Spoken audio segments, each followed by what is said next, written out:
Yes, hi, hello, good morning. This is Sam. At nandito na to ngayon sa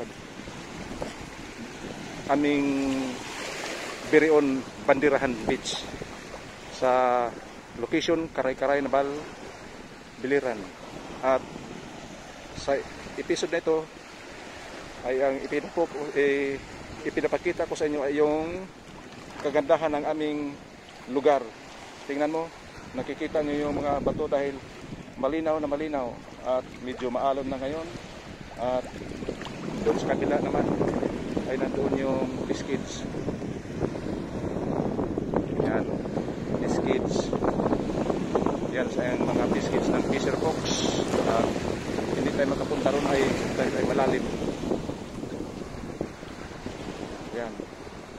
Yung kabila doon ay ang Kalubian Liti, dito banda may Katmon at San Pablo. Yan ang bundok ng Kamburok o Tamburok ng Sleeping Vulcan.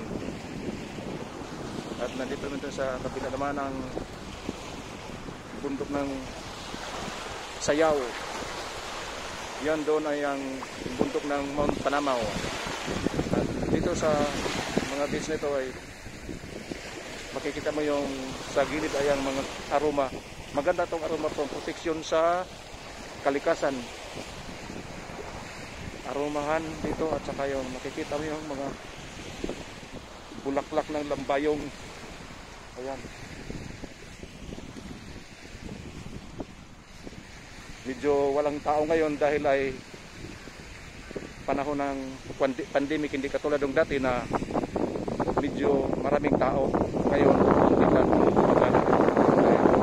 dahil sa sakit. Hi, bro. At nandito ito ngayon sa mga floating cottages. Itong cottage na ito ay pwede rin itong rentahan. Sa ngayon ay tahimik dahil araw ng Lunes, hindi katulad ng mga family din na mayroon ding tao kahit pandemic ay nasisira na ng country. Pero pwede pa kuhan lang yung pahingahan. Yan, kung maghapon pwede na rin magpahinga. At saka hindi ko rin alam yung halaga sa isang araw na pagrenta.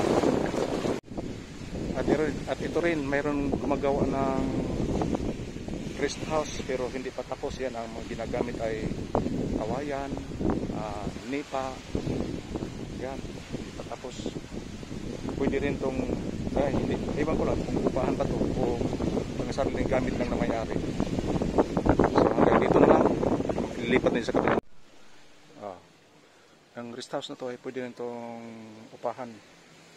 Ay, hindi ko alam na kung yung maganda may ilaw, yung malamig dahil ang atip ay at binalutan pa ng lambat na itim.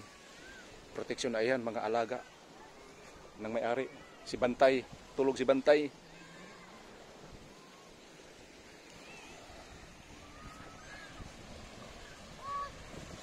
Ito muna ako sa kuan, yung dagat.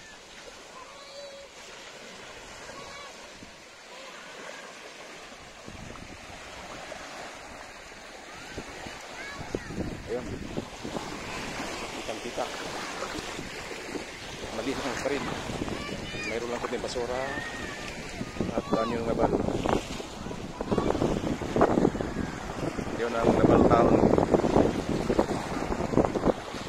Yung isa na yung Maratibi. Araw ng Lunes, tahimik. Ito yung pangin lang brown sun. Pero pwede na, pag local lang.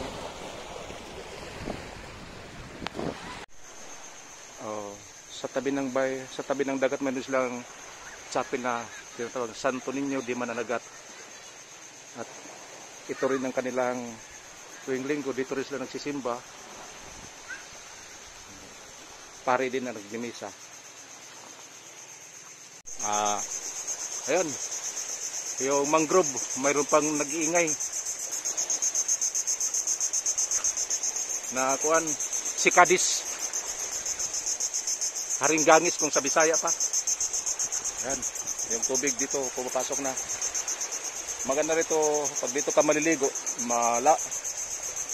malimlim at saka hindi mainit. Yun.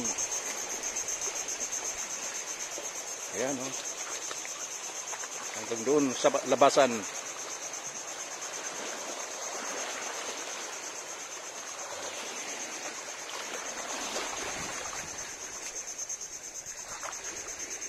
Walang katao-tao dahil panahon ng pandemic.